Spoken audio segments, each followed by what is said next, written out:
Hello, Garland Nixon here. Things are looking kind of bleak for the Trump administration in the Middle East. Let's talk.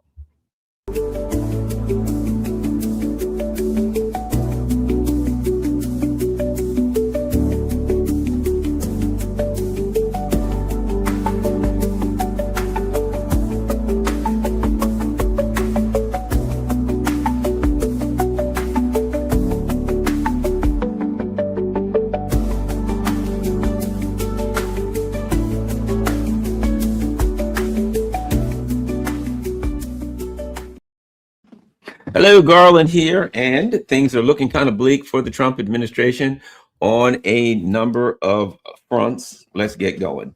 Um, I think the first thing that we have to look at, someone said, "Where are you, Garland?" I'm here. I'm right here. I haven't gone anywhere. Um, I'm here. Anyway, let's get going. Starting here, I think one of the things that demonstrates that they're in deep and serious trouble is the fact that they are now forced really to completely lie about everything that's going on. What we're getting now is a situation where there have been no combat injuries. Apparently, we've got a plane that mysteriously dropped out of the sky, a KC-135, and we're told that dropped out of the sky. I guess it had mechanical problems. There was another one flying along with it that oddly, coincidentally, had mechanical problems. We've also found that recently, so that's a KC-135, huge, I think they call it a strato tanker or something like that. Big plane, very expensive. Okay, it's used to refuel fighter jets. Apparently, they each one can refuel up to 5 F-35s, which is good because F-35s don't have a particularly long cruising range. Okay. Apparently, in addition to that, as Andrei Martyanov would say, and if that weren't bad enough, in addition to that, it appears that 5 more of these were destroyed on the ground, at least 5 more. This is what the Iranians are saying. Apparently, they were at the something bin Sultan, the Prince something air base. Bottom line, it was an air base in Saudi Arabia. And I think they felt that it was safe there, that, you know, the Iranians wouldn't hit Saudi Arabia, but the Iranians made it clear, this is a war and we will leave no quarters for our enemy. That in a war, you know, this is the game that's played. If we see you and we see anything that's used to attack us, it's fair game. And they're saying, look, and there ain't no friends. We got no friends in the region. We got no enemies in the region. You are an occupier. Anywhere you hide, if we see 2 of your Jeeps, we're going to attack those Jeeps. We don't care where they are. We see 2 American soldiers walking down the street, we're attacking them. We don't care where they are. You're in the region. We're going to attack our enemy. Every place is a front. Anywhere you are is a front that we're going to attack you, right? That's pretty clear right now. And so that's where we are. And apparently, so that's 6 of these KC-135 strato tankers, 6 of them destroyed over like a 2-day period. Okay. We have apparently, by my count, somewhere around 7 F-18s that have been shot down, or that have, gone down. We know they don't get shot down. We know that they experience mechanical trouble, fire in a laundry room, slips on banana peels. You know, there's always sun in people's eyes. There's always something that was some kind of what's the word I'm going to look for? Mishap, right? Which to me shows they're in trouble. Come on. If you're winning, do you have to blame everything on mishaps? Can't you just say we took a hit, we lost this or we lost that? That shows how brittle the narrative is, right? The U.S. narrative is we're so powerful we can easily defeat our enemies. We can defeat our enemies with ease. We can crush, kill, destroy our enemies, right? And because of that, because we can crush, kill, and destroy our enemies with ease, that means that, of course, our enemies can't score any points. And when they do, we just have to deny it, say, nah, they just scored points. They didn't do anything. They had no luck. Because if you think about it, the power of the United States is a narrative power, right? It is, look, we're powerful and everybody has to believe we're powerful. And if people stop believing that we're powerful, then they won't do what we want them to do anymore. And guess what? The empire doesn't really exist. right? Have you ever heard? Because we have power. And you probably heard this: power is only power until you use it, and then it becomes force. And using force is a very expensive. And if we say to this country, do what we want, and they do what we want, because then we have power over them. If they say, no, you're going to have to force me, then we have to use force. And do we have the capacity to use force all over the world? No, we can use it in limited amounts, but we can't use it everywhere. And Iran simply said, no, you don't have power over me. I'm not going to do what you want. So now you have to use force. And now we are seeing the limits of our capacity to use force, which, let's face it, your capacity to use force is always limited. Oftentimes, a capacity to use force is limited on who can take the most punches, right? In a fight, there's two parts of it. There's throwing punches, but you got to be able to take a punch. You can't go into a fight and say, I'm never going to get punched. Oh, look at me. I can kick, I can punch, I can chop, I can elbow, I can do all these kinds of things to my adversary. But you go into a fight without ever realizing that your adversary can do those things to you. And so we're in a position where we can't admit that our adversary is capable of inflicting damage upon us. How weak is our narrative? Why is that? A big reason is this: because they lied to the American people about why they're in this conflict, and the American people are not down with it. I've been saying for years, if the American people understood the foreign policy of the United States, they'd never support it. They couldn't support it. Very few would. Sure, there's always a very fascist percentage of any country, of any group of people. But that's what they'd have to be, because it is a fascist, imperialist. We get to do whatever we want. We run everything we want. We take everything we want, wherever we want. We use force. We kill people, anything we need to do. We overthrow governments. We lie about we're here for democracy or whatever. That's what we do. And a lot of Americans would simply say, no, we shouldn't be doing that. So they have to lie to us. And then eventually you run into a country that just says, no, that ain't going to happen. That's what you end up with. Somebody that says no. And that's where we are. And Iran is doing something interesting. And that is, they are, the old joke, the foot's on the other shoe, which is, a play on word from the shoes on the other foot, right? And that is, it's very easy to be a superpower against someone that is unable to defend themselves, because you can utilize tactics against them, and you can brag about your great tactics that they're unable to use against you, right? I got a gun, all you got is a bow and arrow. I got a cannon, all you got is a spear, right? So I can brag about how I'm more powerful than you, I'm smarter than you, I'm more civilized than you. The only thing I have is greater firepower. But when I lose the advantage of greater firepower, then I'm humbled. And now what's happening? One of the tactics that's been the U.S. has been using throughout the so-called war on terror, but we could call it the war of terror. One of the tactics the U.S. has been using is assassinations, right? And that is the capacity to use technology to track individuals, right? I can utilize your phone. I can utilize your computer, your friends' phones. I can hack into your car, and I can find out exactly where you are, and I can send a drone right there and kill you. Right. So I can use my technological prowess to chase anybody I want to down and fire a drone or a missile in it and kill that person. And maybe might kill their family too. It might kill friends, innocent people, but whatever the hell, I'm the United States. I can do it. So they've done it again and again. And in the United States, we've had not healthy enough, but a healthy discussion about it, where a lot of people, such as myself, who believe in human rights, who believe that all human beings on earth should have the same expectation of rights, are saying, you couldn't do that to an American. You can't do that to somebody from another country. And of course, they say, well, actually, we could do it to an American if we wanted to. Remember Obama and his legal advisors saying, yes, the president could kill an American. Yes, he could do this in America if he wanted to. So their argument was, we can not only do it anywhere we want to, we can do it in America also. Okay. So there we have it, the United States saying, because we have the technical capacity, the technological capacity to track a person down and kill them, we'll do it. Now, what does the Israelis do in Iran? They'd say, oh, you've got nuclear scientists. Okay, we're going to technologically track them down with their phones, their families, whatever, and then we're going to assassinate them. And look what we can do. And we're going to go after, remember this, we're going after, what's his name? The president, Khomeini, and look at that. We can track them down. Look what we can do. It is actually more than anything else. People are like, oh, they felt that they could overthrow the government. That's part of it. But another part of it is this: it was a demonstration of power. Ha ha, look what you must be intimidated. You should be intimidated because we can kill you. We can get you anytime we want to. Ha ha ha, right?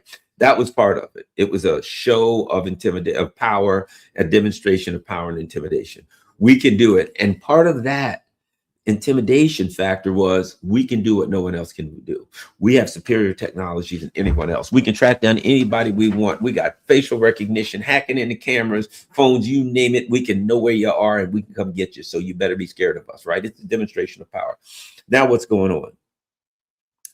Apparently it's being hidden, but in Israel right now, something's going on. And that is apparently the what's the word I'm looking for? Administration of Bibi Netanyahu, high-ranking officials, including pilots, including military officials, intelligence officials, are being hunted down. Apparently, the Iranians are doing the same thing with missiles. They're finding apparently one of the things the Iranians did recently was Israeli officials, intelligence officials, pilots, they apparently doxed them, right? They put out online, here's all of these Israeli officials, here's these pilots, here's all these people, here's their names, here's their address, here's a picture of them. So they made it clear that they had the technology to figure out exactly where and who everybody was and where they were, right? And now they're hitting their houses with missiles.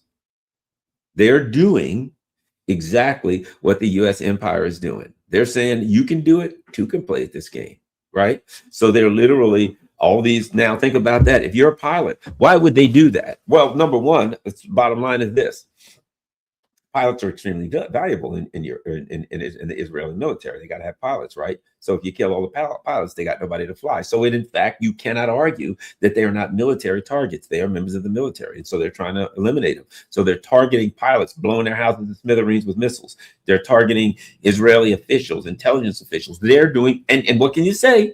This is what the US is doing to Iran, and Iran says, okay, two can play at that game. That's what we're going to do. Now, which brings me to the elephant in the room, Bibi Netanyahu.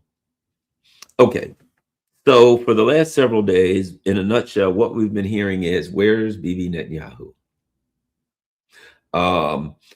There was a report several days ago that his home was hit with a missile, that his brother was deceased, that other members, including Itamar Ben-Gvir, that other extremist members of his cabinet, but I repeat myself, I guess that's kind of redundant to say extremist members of the Netanyahu cabinet, but you get my picture.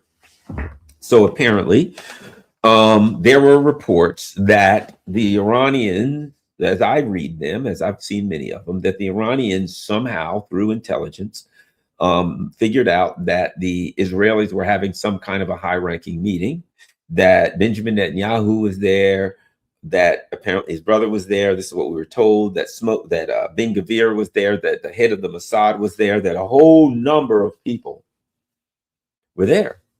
And they ended up hugging a missile. And they ain't hugging nothing no more, right? So we didn't hear from, apparently what people are saying is that, what's his name? Netanyahu's son, who would tweet a lot regularly, has been, not much on social media.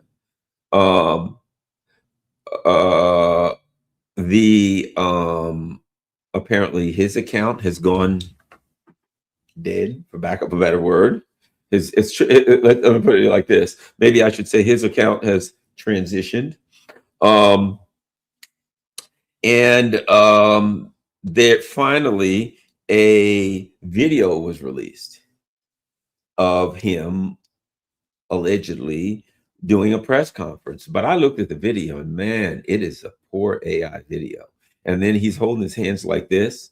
And it was like, what the heck's with his fingers? They look like eagle claws. They were pointy. They were all, and then they were like miscounted. There were 6 fingers. There was 5 fingers. And then he's moving his hand and the fingers are kind of jumping around. And I'm like, I don't know, but that looks like AI. Now, just because he's not there doesn't mean that he has transitioned. There are other possibilities. Let me throw two of them at you. Possibility one is that they know he's being targeted, so they're hiding it, and he's going to, as they say in the movies, he's going to fake his own death. So he could be faking that he's dead to keep the Iranians from making sure that the task is completed, shall we say. That's part one, which would make sense. And that's a possibility that those of us who would hope otherwise can't overlook, right? So possibly they're just saying, look, we know they're trying to kill him. Let's make them think he's already dead and hide him until this war is over and they won't try to kill him. That's a possibility. Another possibility is, of course, he's wounded, maybe severely, maybe burned and disfigured, maybe mangled, broken up. I don't know. So it is possible that he's alive and he's suffering from some kind of injury. Okay, so that's it. We got option one, he has transitioned. Option two, he is injured and he's unable to come out in public because of some kind of severe injuries. Option three is they're hiding him because they don't want him to be transitioned, right? But apparently there are other tactics, and the same goes with Itamar Ben Gavir. All of those things are possibilities. We can all hope and pray.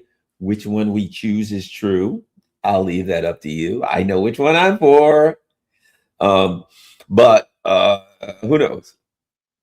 So the thing about it is this, and I've said this: if number one is true, and he is in fact transitioned, right? And in fact, the Iranians said, "We know where you are. We're going to hunt you down. You're dead, man." And of course, it would be hard to argue that they weren't. I mean, that's part of war. I mean, and guess what? The U.S. and Israel have, they killed their leader and bragged about it. Ha ha ha! We killed your leader. And if in fact they kill your leader, what are you going to say? I mean, that's the war. You set the rules. You know what I mean? Even swap ain't no swindle, right? So I think that's quite possible. And of course, in that the Iranians are targeting the Israeli leadership, and might I add, in U.S. Might I add, I read that Pam Bondi and a number of other Trump officials have moved into military housing with protection. Now, what does that make me think? Something happened in Israel. There was injuries. There was maybe deaths. There was targeting of high-ranking officials. Why would they do it? Right? Apparently Scott Bessent,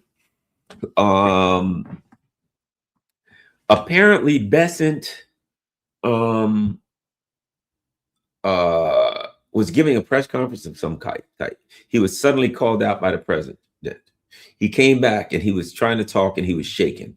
Now, could it be possible that he was called aside and he was said, "We have bad and unfortunate news about Bibi Netanyahu"? It's a possibility. And then what happens? All these Trump officials move into military barracks with protection because they're like, holy crap, they got Bibi. They're after all of us. And of course, it doesn't have to just be Bibi or just Bibi. It could be, we do know they were going after high-ranking Department of Defense, military, and intelligence officials in the Middle East. They're trying to wipe them out. Basically, they're trying to do what the United States did to them, and that is decapitation strikes at every level that they can.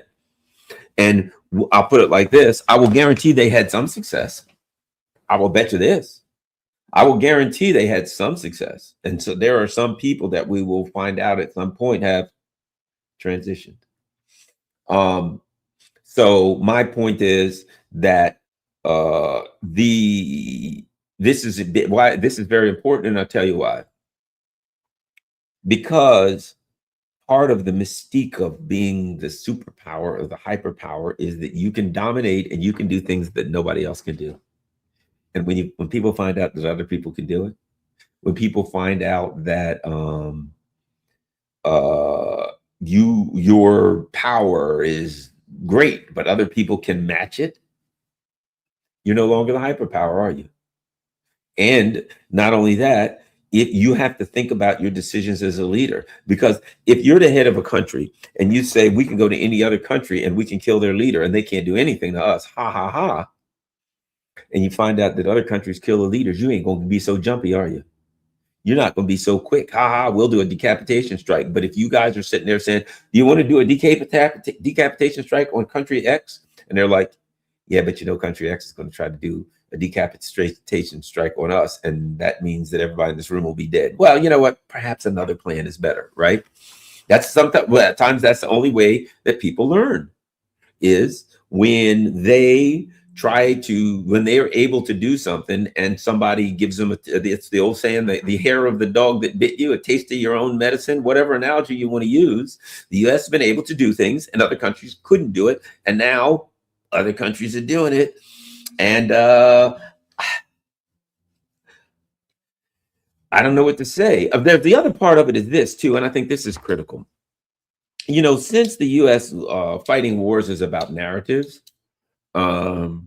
since the US fighting wars is about, more often than not having to fight a war because you dominate somebody, and because the other country knows that you can do something to them that they can't do to you, and you keep them in fear, that if in fact Bibi has transitioned, and especially if he took everybody around him with him, if they're on the highway to hell, right?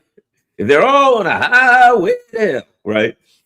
If they are all going on to the great beyond, then to an extent, you could argue right there the war is lost. Now, there's a lot of ways to judge whether a war is lost or won. In my opinion, this war was lost within the first week. But there are things that could markedly affect the determination of people as to, you know, those who are making a determination. It may be an individual determination, and sometimes it may not be conscious or cognizant. You may just feel, it could be intuitive. Intuitively, it feels like these people are winning or losing, right? Well, if it's turned into a Tel Aviv snuff flick, and we look and the Iranians are wandering around with the crowd, hey, bro, what's up? They're high-fiving, they're back-slapping, they're they're doing the end zone dance, the running man, you name it, right? I mean, I look and there's like, Trump is like, the Iranian officials are scared to death. They're hiding in bunkers, headset. They're running for their lives. They're all in hiding. And like you see the streets of Tehran, they're walking down the street, eating an ice cream, taking selfies with people. Hey, what's happening there? All right, we'll get those Americans, bro. We're gonna get them. All right, let's roll. Let's rock. Somebody, man, get me a beer. Okay, they're Muslims, maybe not a beer, but you get the point. The point is, it looked like a Saturday afternoon at the Inner Harbor in Baltimore. Riverwalk, right? I'm like, you're telling me that these people are scared for their lives and that they're hiding. And I'm looking and I'm like, the people they're like interviewing some woman. She's like, Allahu Akbar. You don't understand what that means. It means we're not scared of your bombs. It means we're not scared of your missiles. It means God is great. And she's going on, right? And in the distance, you see this boom, boom. And I'm like, holy crap, they dropped a bomb or a missile or something. And all the people look around, they're like, Allahu Akbar, woo-hoo. And I'm like, yeah, you're not beating those people. Yeah, you're not winning that war. You got a bunch of people who are in the street like it's a Saturday afternoon party, and a bomb drops, and they all scream, God is great, and they're dancing around, pumping their fists in the air, saying, we're going to win. You're not winning that war. Meanwhile, let me ask you this. How's things going in the streets of the U.S.? Oh, first of all, there are tents and homeless people. Go to California, tell me what you see. Go to D.C., tell me what you see. Right down the street, there are literally tents with homeless people as we spend billions of dollars every day on another war. Every day, I got to walk outside, ride down the streets of beautiful Washington, D.C., and there's tents and homeless people wandering around. So I'm just saying, if this is winning a war, God knows what losing looks like. Right now, I'm looking at it, and it appears to me a strategic defeat of the highest order at this point, intuitively. Now, let's move on. Apparently, so like I said, by my count, I know they're hiding a lot. By my count, I count reported, we don't know for sure, 7 F-18 Hornets that have been shot down, or according to the U.S., none of them were shot down. They either malfunctioned or, I don't know, ran out of gas, electronic problems, friendly fire. Nothing ever happened that was caused by the enemy, clearly. Now, we now have these strata tankers, KC-135s. We got one of them that was shot down. Another one was injured, was damaged, apparently. And then we have 5 of them who were blown up on the ground. So that ain't necessarily good. We have bases dashed to pieces. Now, apparently, the Iranians are saying they're hitting our ships with missiles and drones. The U.S. is reporting they ain't touching us. But we do know from the U.S. government, which would never lie to us, that there was a mysterious fire in a laundry room. Have you noticed something?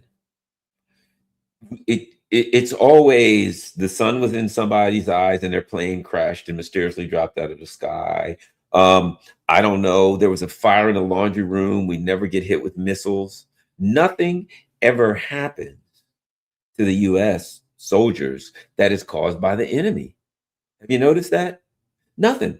It's always some unfortunate mishap. I keep saying they're going to have to issue these people rabbit's feet and horseshoes, because maybe they'll get a little bit of luck, because this is the unluckiest army in the world. You know what? We've lost so many aircraft and had so many ships hit in the first couple of weeks, having so many mishaps, that at this rate, we didn't need to go to war. At this rate, if this is the case, Iran doesn't need to shoot at us. Apparently, we're just, I don't know, we're just unlucky. What was it? The Flintstones used to have a guy, Bad Luck Schleprock. Apparently, that is our, I don't know, motto for military, the Bad Luck Schleprock crew. Again, what is that? That's about controlling the narrative.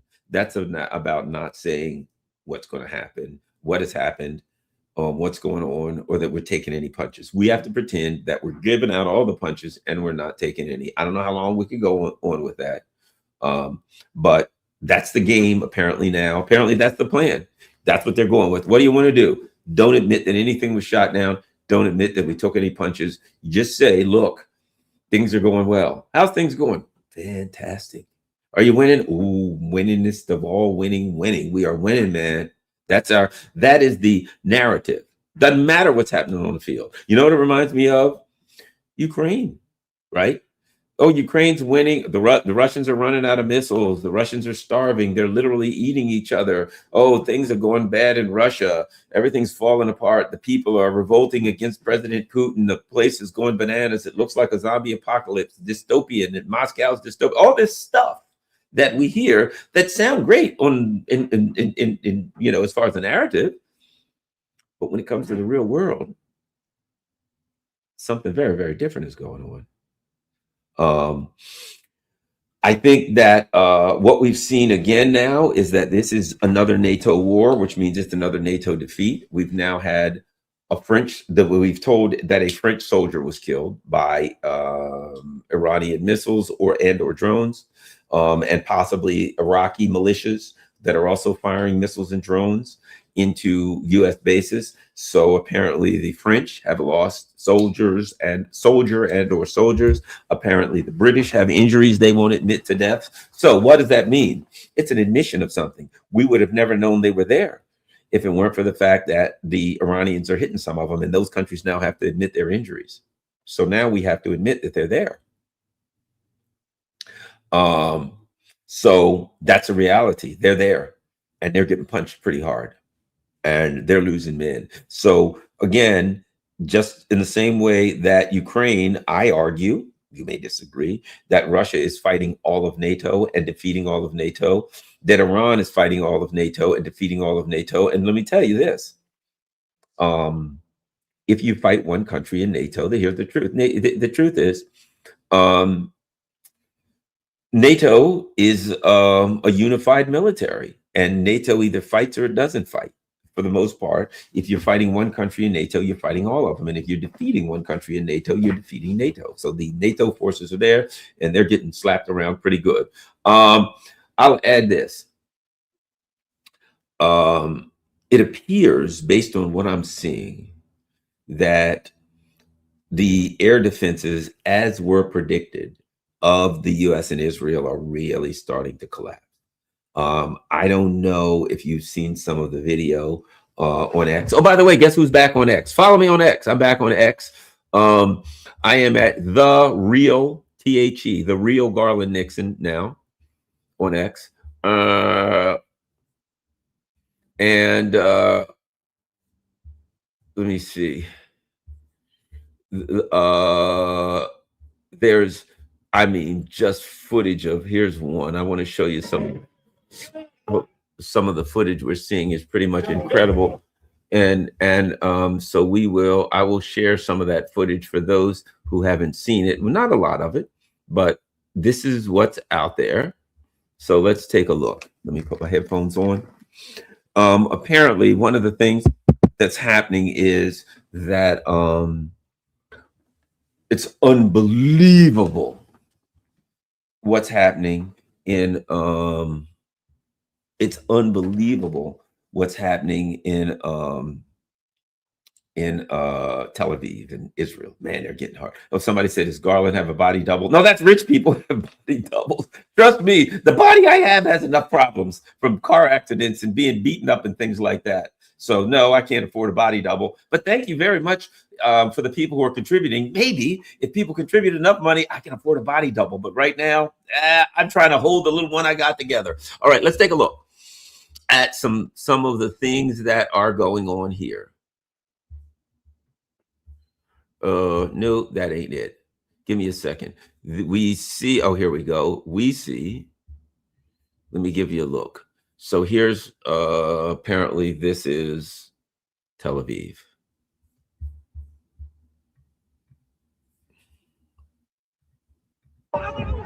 Ya Allah, you!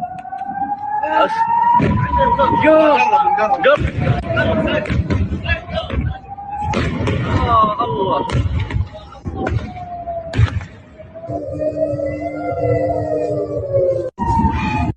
So my point is, I don't know about you, that don't look like winning a war to me. You know, it looks pretty terrible what's happening. I'm looking for some more video here. What's this?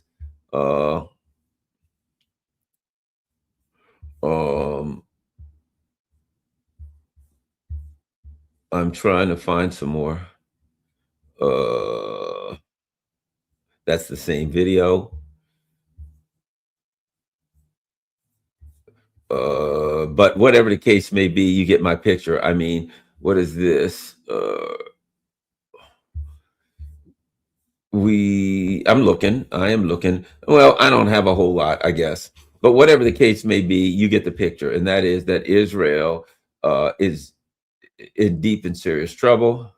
Let me see. What's this?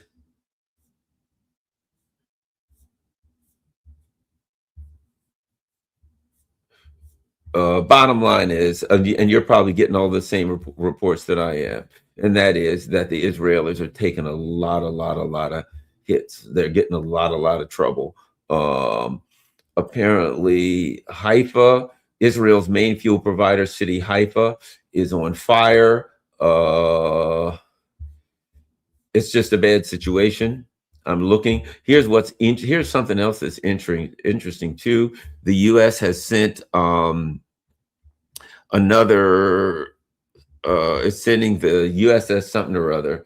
No, they've sent the Marine, the USS Tripoli, the 31st Marine Expedition Unit that's heading to the Middle East. And China, this is the Chinese satellite, is putting pictures tracking it. Right, that's the USS. You know, we've been told that there's a Marine ship called the USS Tripoli that's heading. And there's lots of, you know, this has 3,000 Marines on it with a 31st Marine Expedition Unit. It says it was transiting the Philippine Sea. It'll take them another 7 days to reach the Arabian Sea from when they got there. That's a picture of the ship. Now, here's why that's important. That means they're already tracking them, right? That means that right now, they're looking at them. That when they get in that region, you know, they're going to be tracked. They're going to be targeted. I'm not saying they're going to go down, but I am saying this: they'll probably be attacked. Also, if you look at the pictures that I was showing you a moment ago, one of the things that you'll see that's pretty obvious is there's not much as far as in the way of this. Apparently is also Tel Aviv. Here's, let's see here. There's not much in the way of air defense going up. There you go. So apparently these are strikes in Tel Aviv. I don't know if they are, but they are online, and we're seeing, you know, that kind of stuff everywhere. But when you look at those pictures, you don't see much in the way of air defense going up. You just see, let's see. Here's another one. Here's another one. Let's look at this. Let's look at another. These are some of the various videos I can find.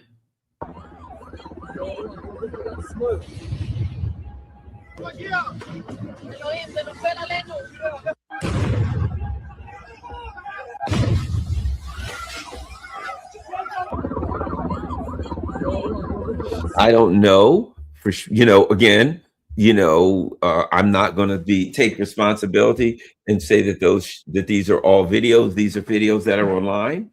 People are saying that they're real videos, but are from Tel Aviv. So I don't know, but it certainly appears that what's happening, breaking apocalyptic scenes in Tel Aviv, power outages, dense fog, dust storms, orange sky. It just appears to me that Israel's a disaster at this point. There's just, the videos are everywhere. Let me see. Yeah, these are so let's look at this video. Let's look at this video again. And what I want you to see when you look at this video is the paucity, shall we say, or complete absence of air defense. So what you see is missiles raining down on Tel Aviv. But usually when you see these pictures, right, you'll see air defense missiles going up. Some of them, even if it maybe seem futile, you'll see air defense missiles coming up. But when you look at this, let's look at it. I don't see any air defense. Look at that. Do you see any air defense missiles going up? It seems like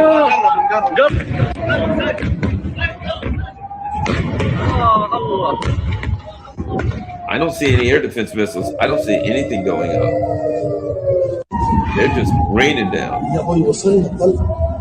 Right. You see what I mean? So we are accustomed to seeing air defense missiles going up. If you look at that picture, it seems to me that the air defense in Israel, the air defense in the American bases is just about done. My understanding is that the Iranians, okay, here's part of it. My understanding is that when the Iranians took out these huge radar bases, right? The $1 billion ones that they took out with drones, took out with like $20,000, $50,000 drones. And these were like $1 billion radars that when they hit these radars, what these radars did was they would see like 700, 800 miles, and they would see what was taking off when missiles were on the way. That then relayed the data to the local air defense system. So if you had a THAAD, or if you had a Patriot or some other kind of air defense system, this would relay the information. The air defense system would get early warning, and it could begin calculating a firing solution to intercept the missile. But now that those are taken out, that those radars are taken out, that according to Theodore Postel, the Israelis have 90 seconds notification. That's what they got. When the missiles appears, they got 90 seconds to shoot it down, which, as you could see from that picture, you could see two things. Number one, they effectively are naked now. Israel's two things you could see. Well, let's go with three. Number one, they're effectively naked. So Israel gets pummeled at will. Number two, there's a lot of missiles coming in. I've heard people saying, yes, they've destroyed, the US and Israel have destroyed all of the launchers. Therefore, they can only fire a few missiles. Well, that was a serious salvo of missiles right there. Number three, as the Iranians have said, we're using our big missiles now. Well, those missiles were packing a major punch and they were pummeling. So what you saw, I wouldn't want to be anywhere near that. Those were not missiles that were just going to hit in a local area and do a little bit of damage. These were humongous, 2,000-pound bombs, basically coming out of the sky at supersonic speeds. And just raining down because apparently there's nothing to stop them. So Israel's just getting pulverized. And I will guarantee you this, that one of the reasons, and this is the jam that the Trump administration is in, the real jam. They can't release the real number of soldiers that are dead and wounded because the people here will go ape. The people here will go nuts and demand that it ends tomorrow. That's a serious jam. They can't admit the fate, shall we say, of Benjamin Netanyahu and his top lieutenants, because if people find out that the Iranians were successful in targeting and annihilating them, which I don't know that that's the case, but we have to assume at least that there is a possibility, then the war is lost, isn't it? Then now what are you going to say? Ha ha ha! We took out their leadership and decapitated. What did they do? Well, they decapitated the leadership of Israel in return. What are we going to say then? What are we going to do? The war's lost. The best you can hope for is a stalemate because you got them and they got you. And one of the tells is that the Trump administration people are all suddenly in hiding. They're all suddenly going into bases and hiding because apparently I think somebody, old six-finger Louis, might have hugged a missile right into the great beyond. So I think that's, those are two big jams. We can't admit that Netanyahu and friends ain't in a good place. We can't admit that we're losing a lot of soldiers and a lot of equipment.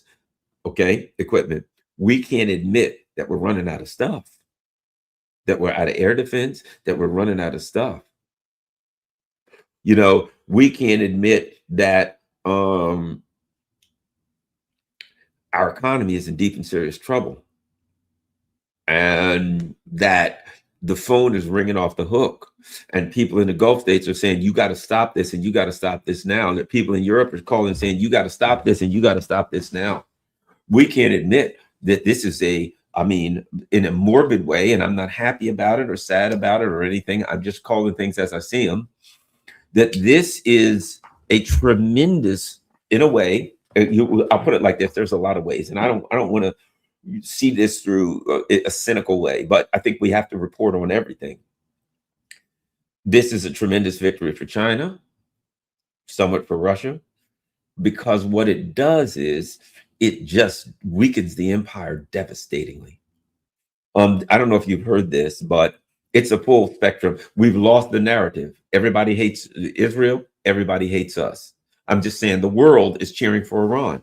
The world is cheering against the United States and Israel. The world's clapping. They can't admit that if Bibi Netanyahu has transitioned, they can't admit it. Why? Because you know what will happen?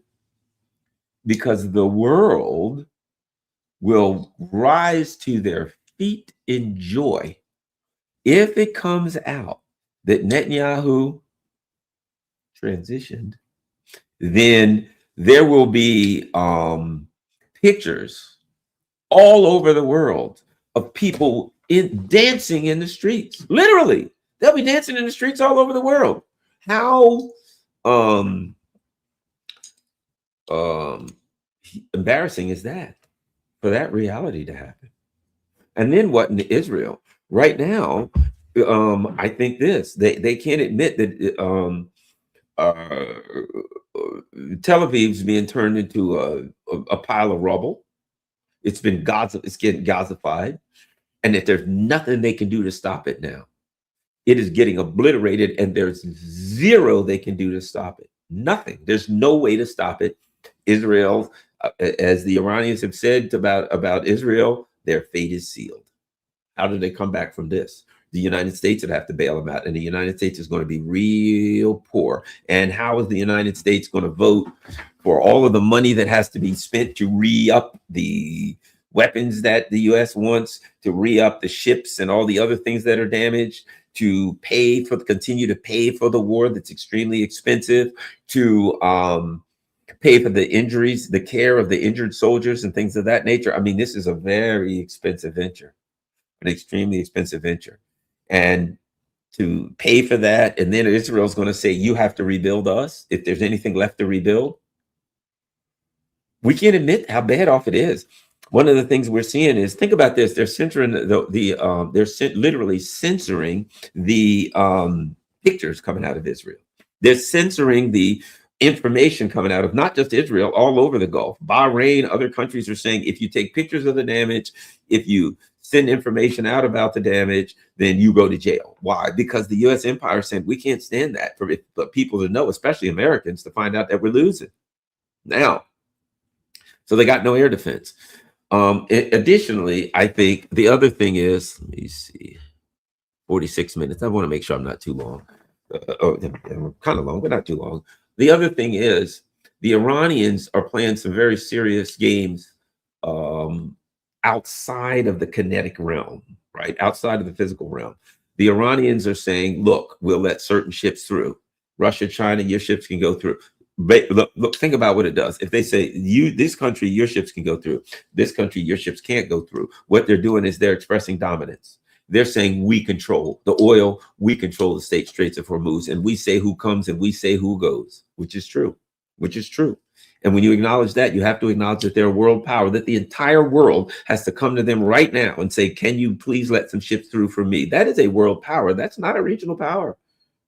The world's coming to them. Please, please, please, please, as James Brown said, please don't go.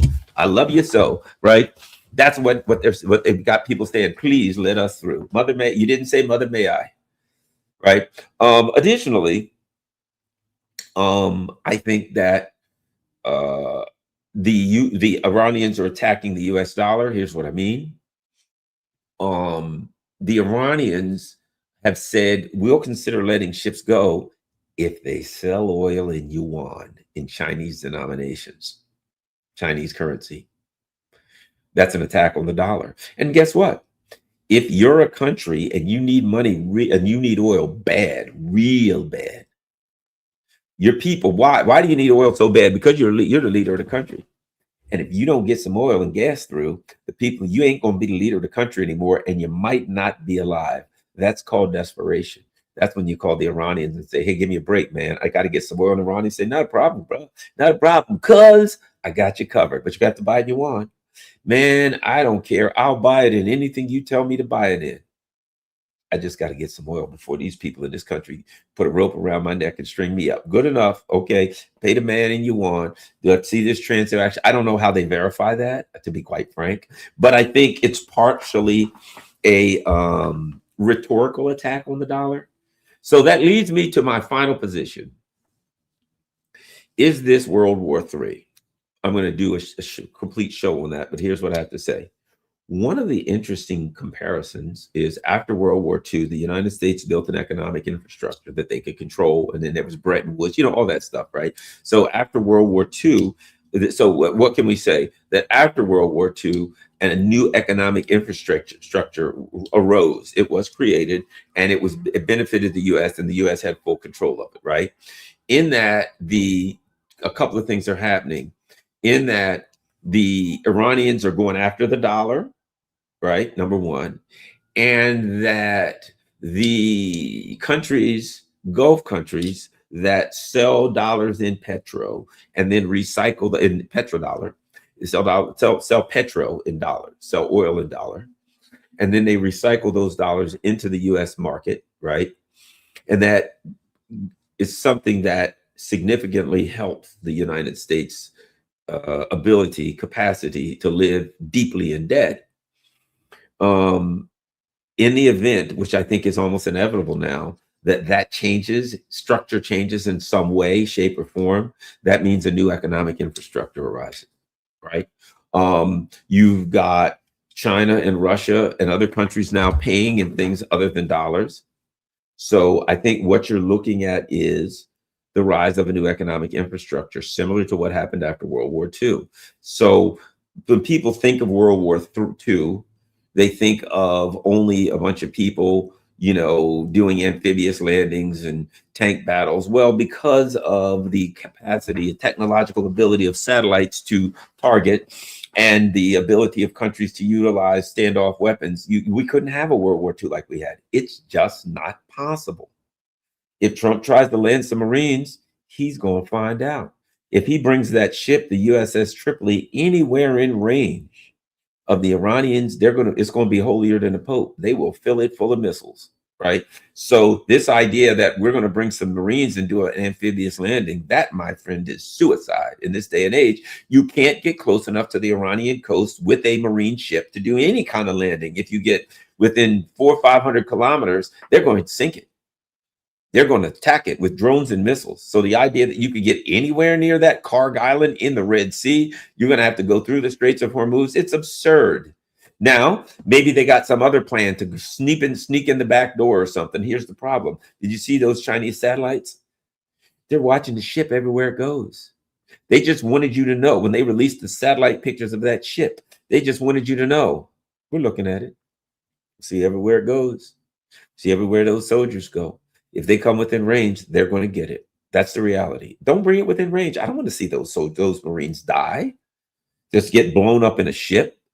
They don't even get to fight. They'll never even get to fight. That ship will be smashed. So could there be a World War II in the manner that there was before World War II or trench warfare? No, because of the ability to target and annihilate ships and gatherings of soldiers. Look, you'd have to bring those soldiers all together, those Marines in one place, and plan them all out, and then they do their attack. As soon as those Marines mustered together in one place, 1,000 Marines, they would be targeted and they would be obliterated. But we got no air defense. They would be targeted with space-based technology and ISR, intelligence, surveillance, and reconnaissance, and they would be eliminated. I don't want to see that happen. I'm sure nobody wants to see that happen. Turn those sailors around and take them back home. If they get anywhere within range, first of all, the ship will be hit. Second of all, if the ship doesn't get hit and they allow them to come in, it's because it's a death trap. If they allow that ship to come anywhere near the shore or anywhere near someplace where they could bring in those soldiers in that area, they better take them off somewhere else, because it's a death trap, because they'll wait for them to get in shore so they can target and annihilate the whole group. We don't need to do that. This is not. So my argument is you can't have a traditional World War II because of standoff weapons. You can't put soldiers together and tanks together and all that, those kind of things in one area, and then off you go. As soon as you do that, they're going to be attacked by long range weaponry.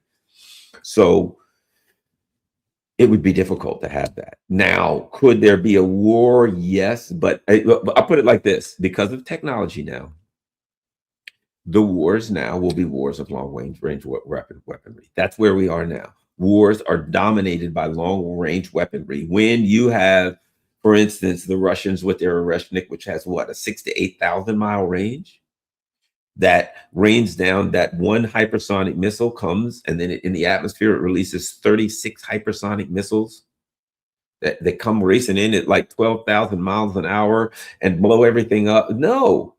You're not putting together a bunch of soldiers or all together 10,000 soldiers gathered and bring them in. Your bases are going to be turned into dust. They will be evaporated in minutes. The days of having army bases and sprinting out from them, those days are over.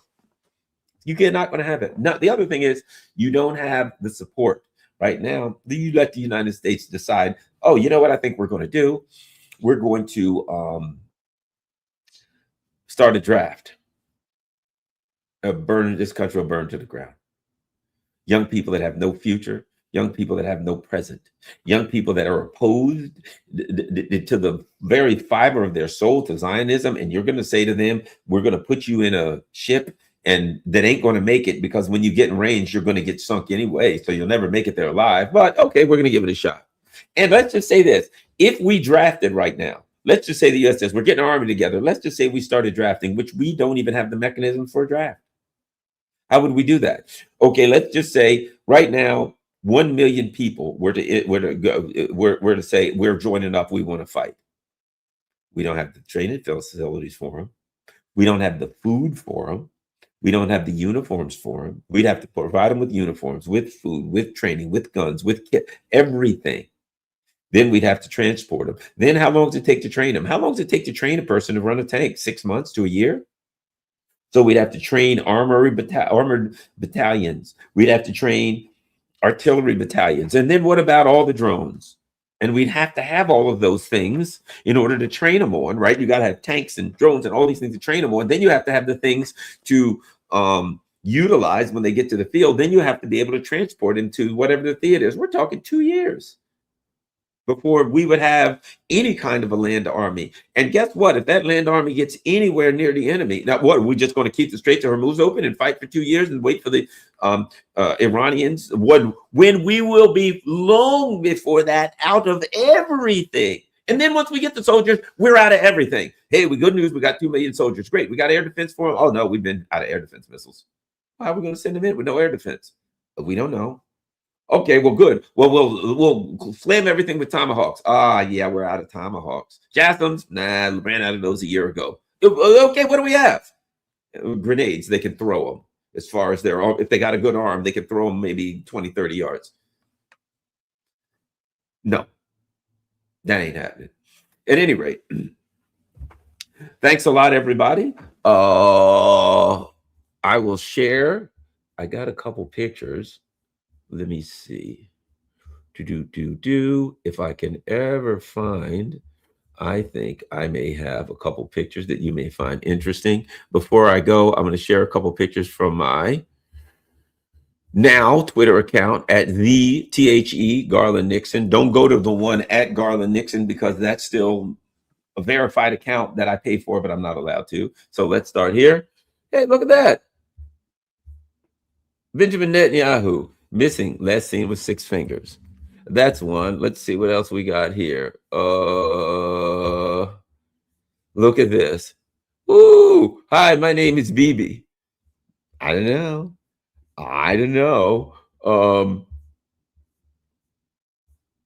Now the other thing, I don't know if you saw it. There's another one where Trump now is saying that, I don't know if you've seen this, but Trump now says, have you seen this one? He said the Iranians, something like hang or kill gay people. They don't like gay people. They're evil. We have to go stop them. And I'm like, so now Trump is arguing that we have to go around the world and attack countries to protect the LGBTQ plus community. That sounds like Tony Blinken. Now, let me add this. It was nuclear weapons they're developing. It was, what's the other one? Protecting the protesters. It was ballistic missiles. And now it's protecting the LGBTQ plus community. What next? I don't know. I guess trans or something. It's going to be Trump. I guess next Trump will say trans rights. Oh, here's an interesting thing before we go. Something that the Chinese are doing, which is interesting, right? And it's making people waste missiles. This is interesting. What you might have seen before, I've got to show you this before we go. So what you may have seen is that the Iranians are painting pictures of they're painting pictures of planes on the ground so that people drop bombs on the pictures, in outlines instead of a real plane, right? Well, look at this. What the Chinese now are making inflatable things so that you fly over and you think it's the real thing. And look at this.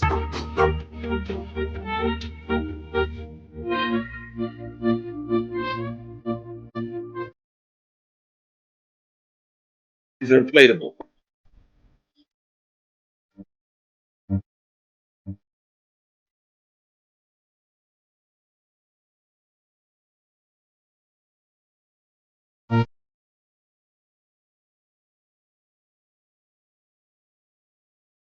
There you go. So what they're doing now is, in the past, they would be built by in wood, they would be painted, and now the Iranian. So what you can do now is you can put, if you have an air defense system, I mean, it's hard from the air to tell which is which, and you can put, your air defense system, you put 10 or 20 fake ones up. And you just put them all over the city. You put fake ones all over the place. You have 100 of them, and they got to try to figure out which one is real and which one isn't to attack it from the air. But tanks, everything, planes, you name it. You can make probably a whole fake airport and have them attacking fake airports. Pretty wild, huh? The world's changing. Thanks a lot, everybody. Follow me on my new Twitter account at the Garland Nixon. So everybody out there, go to at the Garland Nixon, not Garland Nixon. I'm going to work on that. Getting Twitter to give me my Garland Nixon back, but it's the THE or the Garland Nixon. Also, thank all of you for all my Patreon and PayPal and Buy Me a Coffee people and all that kind of stuff. All the people who are allowing me to continue to do this. I certainly appreciate it. And anybody who can, I appreciate those who donate. And of course, look at that, my P.O. Box, P.O. Box 32, for people who use good old-fashioned snail mail. If you want to, people, and by the way, I appreciate those who send donations, but some people can't afford it. And some people just drop a card that says, writes a card and says, hey, Garland, thanks a lot. You're doing a great job, or whatever. Or, hey, I recommend you do a show on this. So if you want to send me a snail mail, if it's a donation, I appreciate it. But if it's just a card or a letter or whatever, some people have sent gifts, toys, pictures of them. Hey, this is me and my wife. Garland, thanks a lot. And they're like going like this or waving. We love you. So whatever. If you want to send snail mail, there's the P.O. Box. Everybody, and remember, at the THE Garland Nixon on Twitter. I'm out. Oh, but I forgot to say, share this on all your social media platforms. How about we go with that? And wow, 2,364 people. I'm out.